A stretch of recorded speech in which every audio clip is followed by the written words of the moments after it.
إن أريد إلا الإصلاح ما استطعت وما توفيقي إلا بالله عليه توكلت وإليه أنيب۔ میں تو اصلاح کرنا چاہتا ہوں جہاں تک بھی میرا بس چلے، اور یہ جو کچھ میں کرنا چاہتا ہوں اس کا سارا انحصار اللہ کی توفیق پر ہے، اسی پر میں نے بھروسہ کیا اور ہر معاملے میں اسی کی طرف میں رجوع کرتا ہوں۔ اگر کوئی سوال ہے تو آپ لائیں۔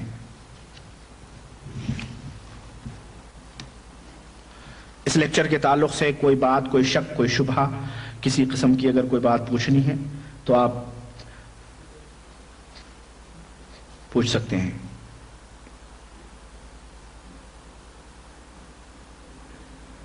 دو تین آدمی کھڑے ہو جائیں تاکہ جلدی سے جو ہے فٹافٹ معاملات لے آئیں۔ اب وہ پورے سوال سمیٹیں گے پھر آپ لائیں گے، ایک ایک بڑھاتے رہیں، بات چلتی رہے، ادھر سوال جواب آتے رہیں۔ کیا ہے اور اچھا سوال ہے حدیث کے تعلق سے، جو بخاری اور مسند احمد کے حوالے سے میں نے مکھی کا واقعہ بیان کیا، اللہ کے رسول صلی اللہ علیہ وسلم کی، کہ ایک آدمی مکھی کی وجہ سے جنت میں چلا گیا اور ایک آدمی مکھی کی وجہ سے جہنم میں چلا گیا۔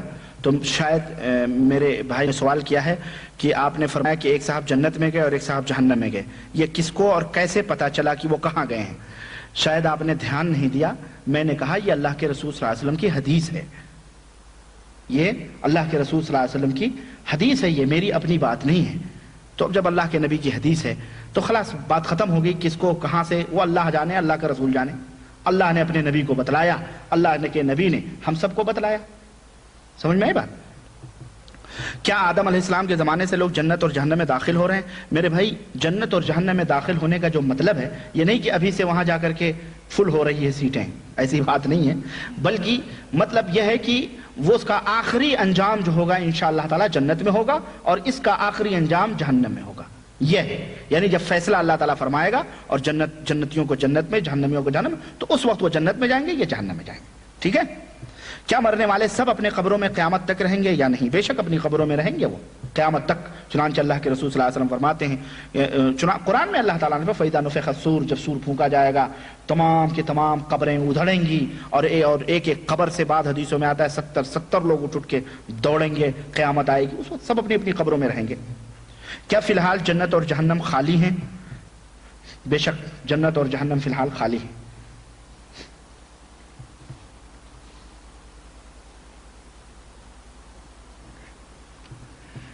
ایک صاحب نے سوال کیا ہے کہ آپ قرآن کی آیت پڑھیں لیکن اس کا ترجمہ نہیں بتائے، کون سی سورہ ہے اور کون سا نمبر ہے؟ مہربانی کر کے سورہ اور نمبر بتائیں۔ کون سی آیت میں نے پڑھی ہے؟ ہم نے تو کئی آیتیں پڑھی ہیں، اب اس میں کون سی آیت آپ کو مطلوب ہے؟ آپ کو لکھنا چاہیے کہ آپ نے یہ آیت پڑھی ہے، یعنی قرآن کا ایک دو لفظ بتاتے تو مجھے یاد آتا، میں نے تو 10 آیتیں قرآن کریم کی پڑھی ہیں آپ کے سامنے، یعنی جتنی بھی ہم نے آیتیں اور سوریں پڑھی ہیں۔ اچھا چلیں پھر انشاءاللہ میں آخر میں اس کو لے آؤں گا، آخر میں اس کی فہرست بنا کے رکھ دوں گا کہ یہ اچھا میں بھول گیا، بیچ میں نے بتایا نہیں نا، حالانکہ میری عادت ہے کہ میں سورہ نمبر اور آیت نمبر بتاتا ہوں، چلے معاف کیجئے، انشاءاللہ آئندہ میں اس کی پوری لسٹ لا کے رکھوں گا، اللہ جزائے خیر دے۔ کیا شرک اصغر کرنے والا جنت میں کبھی نہیں داخل ہوگا؟ ایسی بات نہیں، شرک اصغر یعنی ریاکاری کرنے والا ایسا نہیں ہے کہ وہ جنت میں کبھی داخل نہیں ہوگا، اللہ سے توبہ کرے وہ، ٹھیک ہے، اور اللہ تعالیٰ اسے چاہے گا تو معاف کرے گا اور جنت میں داخل کرے گا اس کو۔ ایک بھائی نے سوال کیا ہے کہ بنا ٹوپی کی نماز پڑھنا صحیح ہے یا نہیں؟ کتاب و سنت کی روشنی میں تفصیل سے وضاحت کیجئے، عین نوازش ہوگی۔ میرے بھائی بغیر ٹوپی کی نماز پڑھنا درست ہے، صحیح ہے، اس میں کوئی قباحت نہیں ہے، نہ ہی اجر و ثواب میں کوئی کمی ہے۔ اس سلسلے میں صحیح مسلم کے اندر کئی روایتیں آتی ہیں، اور ترمذی کے اندر بھی کئی روایتیں موجود ہیں حضرت جابر سے اور مختلف صحابہ سے۔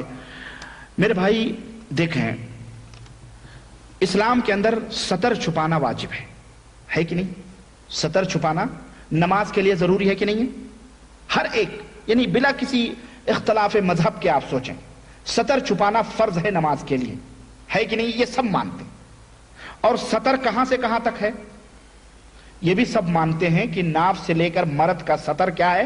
گھٹنا ہے، اور عورت کا سطر پورا سر، سمجھو پورا سطر ہی سطر ہے عورت، اور یہ سطر کا چھپانا فرض ہے۔ اسی طرح سے اللہ کے رسول صلی اللہ علیہ وسلم نے فرمایا کہ اگر کسی کے پاس کپڑے ہیں تو آدمی کو چاہیے کہ کم از کم اپنے کندھوں کے اوپر اپنے کپڑے رکھ کر کے نماز پڑھے، یعنی اس کے کندھے کھلے ہوئے نہیں ہونے چاہیے۔ سر کسی نے بھی سطر میں نہیں شامل کیا ہے، ایک نقطہ آپ ذہن میں رکھیں، یہ سر جو ہے یہ سطر میں آتا ہی نہیں ہے، تو جب سطر میں نہیں آتا ہے تو اس کا چھپانا ضروری کہاں؟ کوئی کہتا ہے اگر سر سطر میں آتا تو حج جیسا اہم عمل اور حج جیسی اہم عبادت اللہ تعالیٰ یہ نہ کہتا اپنے بندوں کو کہ اپنے سروں کو کھول کر کے جاؤ، سطر کھول کے جاؤ، نعوذ باللہ۔ اسلام کے اندر کوئی عبادت ایسی نہیں ہے جو سطر کھول کر کے کی جائے، نعوذ باللہ، ٹھیک ہے؟ تو میرے بھائی کسی نے بھی سر کو سطر میں نہیں شامل کیا ہے، اور اس سلسلے میں کئی حدیثیں ہیں کہ صحابہ کرام رضوان اللہ علیہ مجمعین، حضرت جابر ایک صحابی پہنچے، وہ کپڑا ٹانگ کر کے نماز پڑھ رہے تھے، جب وہ نماز سے فارغ ہوئے تو ایک تابعی رہے ہوں گے کوئی، انہوں نے کہا آپ کپڑا ٹانگے ہوئے ہیں اور جو ہے ایک ہی کپڑے میں نماز پڑھ رہے ہیں، ایک ہی کپڑے میں کیسے نماز پڑھتے تھے؟ معلوم ہے آپ کو، چادر ہوتی تھی، چادر کو گلے میں باندھ لیتے تھے، ہاں، تو یہ چادر یہاں سے لے کے گھٹنوں تک ہوتی تھی، گھٹنوں کے نیچے تک، اس طرح سے وہ ایک کپڑے میں نماز پڑھتے، جیسے لنگی ہے، اتنی لمبی لنگی ہو کہ آپ یہاں باندھ لیں تو مطلب آپ پورا سطر آپ کا وہی ہے، ٹھیک ہے؟ ایک کپڑا ہی ہو، اور دو کپڑے کیا ہوئے کہ آپ ایک تہبند پہن لیں، ایک کندھا ڈھک کے نماز پڑھ لیں، یہی صحابہ کرام، تو وہ ایک ہی کپڑے میں نماز پڑھ رہے تھے حضرت جابر، اور ایک کپڑا ٹنگا ہوا تھا۔ انہوں نے کہا آپ بھی کیا کر رہے ہیں؟ ایک کپڑا ٹنگا ہوا ہے اور آپ اسی طرح نماز پڑھ رہے ہیں۔ انہوں نے کہا اس سے پہلے تمہیں کبھی دو کپڑے نصیب ہوئے تھے نبی کے زمانے میں؟ ایک ہی کپڑے ہوتے تھے، اسی میں نماز پڑھتے تھے، ایک ہی کپڑے ہوتے تھے، اسی میں نماز پڑھتے تھے۔ تو میرے بھائیوں، میرے عزیزوں، اور انہوں نے حضرت جابر نے یہ بھی کہا کہ تجھ جیسے احمق کو، یہ دیکھیں، میں نے اصل میں ایک سوال آیا تھا اور میں نے اس کو ترجمہ کیا تھا، وہ پتہ نہیں کہاں غائب ہو گیا مجھ سے، ہے انشاءاللہ۔ انہوں نے کہا تجھ جیسے احمق کو بتلانے کے لیے میں اس طرح سے کر رہا ہوں تاکہ تم جیسے لوگوں کو پتا چلے کہ اس طرح سے جائز ہے، جو تم یہ سمجھے ہوئے ہو کہ دو کپڑے، وہاں جھگڑا دو کپڑوں میں نماز پڑھنے کا، بعض لوگ سوچتے تھے دو کپڑوں میں نماز ہوتی ہے، بعض لوگ سوچتے تھے ایک کپڑے میں نماز ہوتی ہے۔ یہ 14 صدی میں یہ فتنہ اٹھایا گیا کہ 3 کپڑوں میں نماز پڑھو، کل کو آئے گا پیر بھی ڈھکو، موزے پہن کے نماز پڑھو ورنہ نماز ہی نہیں ہوگی، جس طرح سر پہن۔ ایسے ایسے جاہل ہیں مسجدوں کے اندر، وہ ٹوپیاں رکھے ہوئے ہیں چٹائیوں کی، ان سے کہو یہ ٹوپی پہن کے تو اپنی سسرال جائے گا؟ پوچھو اس سے، سسرال جا سکتا ہے یہ ٹوپی پہن کے؟ وہ اس سے پوچھو چلو سسرال نہیں، تو یہ ٹوپی پہن کے مسجد سے باہر جا سکتا ہے؟ نہیں جائے گا۔ کیوں نہیں جائے گا؟ جب وہ اتنی اچھی چیز ہے، اتنی اچھی چیز ہے وہ کہ اس کے بغیر نماز ہی نہیں ہوتی، یا اس کے بغیر اس کے اندر وہی نہیں پیدا ہوتی، تو پھر وہ ٹوپی پہن کے باہر مسجد کے کیوں نہیں جاتا؟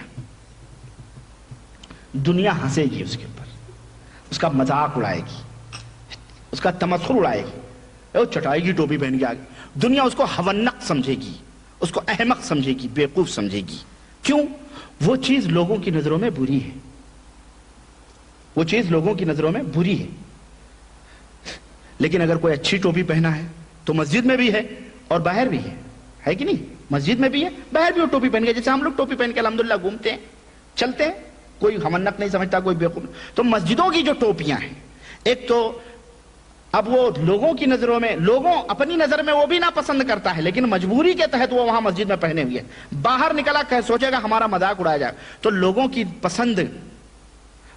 پسند کا اسے اتنا احساس ہے کہ وہ ٹوپی پہن کے باہر نہیں نکل سکتا، کیوں؟ اس کا مذاق اڑایا جائے گا۔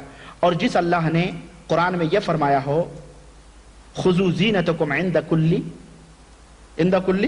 مساجد، کی مساجد، کیا لوگوں ہر نماز پڑھنے جاؤ تو زیب و زینت سے جاؤ، سج سمر کے جاؤ نماز پڑھنے کے لیے، تو سج سمر کے اس مسجد میں وہ گندی میلی ٹوپی جس کے اندر بھونگے بھی ہوتے ہیں، کیڑے بھی ہوتے ہیں، گھومتے رہتے ہیں، وہ سر پہ رکھ کر کے وہ نماز پڑھ رہا ہے، جو باہر وہ زیب و زینت کی چیز ہے تو باہر نکل کے جا، کیوں نہیں باہر نکل کے جاتا؟ تو میرے بھائی یہ مسجدوں میں یہ غلط بات ہے، اور لوگوں کی جہالت ہے یہ، اور ملاؤں کی بھی جہالت ہے جنہوں نے ٹوپی کو دین سمجھا ہوا ہے، اور ٹوپی کو عبادت سمجھا ہوا ہے، غلط بات ہے. بلکہ میں تو یہ کہتا ہوں جس جگہ بغیر ٹوپی کے نماز پڑھنے کو حرام کہا جا رہا ہو ایسی جگہ پہ بغیر ٹوپی کی نماز پڑھنا واجب اور فرض ہے، ضروری ہے، تاکہ ان احمقوں کو معلوم ہو کہ بغیر ٹوپی کے بھی نماز ہو جاتی ہے. سمجھ میں آئے بات؟ تو یہ جھگڑے کی بات نہیں ہے، نہیں کی اختلاف کی بات ہے، یہ جہالت کی بات ہے. میں ایک جگہ ایک مسجد میں نماز پڑھ رہا تھا اور جناب علی جیسے ہی میں نیت باندھا بغیر ٹوپی کے اکثر چلا جاتا تھا نماز. اب وہ جماعت ایک مسجد تھی مشہور، ہمارے یہاں مسجدیں بٹی ہوئی ہوتی ہیں نا، یہ فلانے کی مسجد، یہ فلانے کی مسجد، یہ غوثیہ مسجد، یہ قادریہ مسجد، یہ فلانی مسجد، اب نام کیا لوں میں. تو وہ تھی بیچارے بھولے بھالے اللہ والوں کی مسجد ہے نا، پھیرے جو لگاتے ہیں، اللہ انہیں جزائے خیر دے، ہدایت دے. اب وہ نماز میں پڑھنے لگا، وہ اٹھا کے ایک نے ٹوپی رکھ دی، وہی میں نے نیچے اتار دی نماز ہی میں. پھر میں نے دوسری رکعت میں پھر اس نے رکھ دی، پھر میں نے نیچے پھینک دی. جب میں سلام پھیرا تو میں اس کو پکڑا، میں بولا تم نے ٹوپی کیوں رکھی؟ بولے بغیر ٹوپی کی نماز نہیں ہوتی. میں نے کس نے کہا بغیر ٹوپی کی نماز نہیں ہوتی؟ تم اپنی بیماریاں ہمارے تک منتقل کرنا چاہتے ہو؟ میں نے اس کو جھاڑی، اللہ کی قسم، اللہ شاہد ہے، اللہ شاہد ہے، اس میں سے کئی بھنگے نکلے، چھوٹے چھوٹے کیڑے، مطلب وہ جو اڑتے ہیں اس میں پھنسے ہوئے. میں نے کہا یہ گندگی تمہارے سر میں ڈالنا چاہتے ہو؟ شرم کرو کچھ. کس نے کہا نماز نہیں ہوتی بغیر ٹوپی کے؟ چپ ہو گیا. وہ سب بیٹھے ہوئے تھے نماز کے بعد، کوئی کچھ نہیں بولا. وہ جانتے تھے کہ یہ آدمی ہے، یعنی میں پینٹ شرٹ میں تھا اس لیے وہ بیچارہ کوئی اجنبی رہا ہوگا، سمجھا ہوگا ایسا. اس لیے بہرحال وہ میرے بھائی یہ جہالت ہے. ان سب چیزوں کے درمیان اختلاف نہیں کرنا چاہیے، بلکہ یہ پرلے درجے کی غرض جہالت ہے. کیا غیر محرم کا علاج کرنا جائز ہے؟ کتاب و سنت کی روشنی میں وضاحت کیجیے. اگر اس علاج سے مراد یہ جناتوں کا علاج وغیرہ اگر آپ لے رہے ہیں تو اگر آپ کو اللہ توفیق دے اور آپ کو جو میں تدابیر آگے بتاؤں گا علاج کا طریقہ وغیرہ، اگر آپ اس حساب سے علاج کر رہے ہیں تو اس کے لیے ضروری ہے کہ اس لڑکی کے ساتھ میں اس کا بھائی یا اس کا باپ آپ کے ساتھ موجود ہونا ضروری ہے، ورنہ اگر وہ اکیلی ہے تو آپ اس کا علاج ہرگز نہیں کر سکتے. ٹھیک ہے؟ اگر آپ ڈاکٹر ہیں تو ظاہر ہے آپریشن تھیٹر میں اور تو کوئی جائے گا نہیں، ڈاکٹر رہیں گے، سب رہیں گے. تو اس وقت وہ چونکہ المحظورات تبیح الضروریات تبیح المحظورات، ضرورت کی چیزیں ممنوع چیزوں کو جائز کر دیتی ہیں. ٹھیک ہے ممنوع ہے، لیکن بغیر آپریشن کے وہ بچ نہیں سکتا آدمی. اتنی اجازت شریعت آپ کو دے گی کہ آپ اتنی دیر آپریشن تھیٹر میں خلوت میں عورت رہ سکتی ہے، اور اگر ہے تو اس کا شوہر یا اس کا بھائی وہاں اگر اجازت رہ سکتا ہے. لیکن اگر ڈاکٹر کہہ رہے نہیں آپ باہر انتظار کریں، ہم آپریشن تھیٹر میں، تو کوئی حرج اس میں نہیں ہے. پانی میں دم کرنا، پھونکنا یا تھوکنا جائز ہے، جبکہ میں نے سنا ہے کہ اللہ کے رسول صلی اللہ علیہ وسلم نے کھانے پینے والی چیزوں میں تھوکنا سے منع فرمایا. بے شک اللہ کے رسول صلی اللہ علیہ وسلم نے پینے والے پانیوں میں پھونک مارنے سے منع فرمایا ہے. ٹھیک ہے، اللہ کے رسول صلی اللہ علیہ وسلم نے پھونک مارنے سے پانیوں میں منع فرمایا ہے. لیکن یہ جو قرآن کی جو ہوتی ہیں چیزیں، یہ جھاڑ پھونک جو ہوتی ہے، یہ پھونک کے ساتھ تھوک بھی نکلتی ہے. تھوک تو چونکہ اس لعاب کے اندر قرآن پڑھا گیا ہے، اس لیے اللہ کے رسول صلی اللہ علیہ وسلم نے بھی اس کا علاج کیا ہے اس طرح سے کہ آپ کانا یتفلو، آپ ایسا تھوک پھونکتے تھے کہ اس کے ساتھ ہلکی تھوک بھی نکلتی تھی. یہ جائز ہے اور حدیث سے یہ ثابت ہے. اچھا یہ بھی ہو گیا. ایک صاحب نے سوال کیا ہے کہ ایک شخص، اچھا ایک صاحب، اب سوالات نہیں ہے بس یہ آخری ہے. ایک صاحب نے سوال کیا ہے کہ ایک شخص اکثر و بیشتر 100 یا 125 کلومیٹر کی دوری پر کمپنی کی جانب سے سفر کرتا رہتا ہے اور ہر ہفتہ 10 دن میں وہ مقام پر بھی آتا ہے، مگر مقام پر ایک دن یا اس سے کچھ کم یا زیادہ ٹھہرنے کا موقع ملتا ہے، دوبارہ پھر وہ سفر میں چلا جاتا ہے. اس کی نماز کے متعلق کیا مسئلہ ہے؟ اس کی نماز کے متعلق یہ مسئلہ ہے کہ وہ جب سفر میں جائے گا تب وہ نماز کو قصر کرے گا.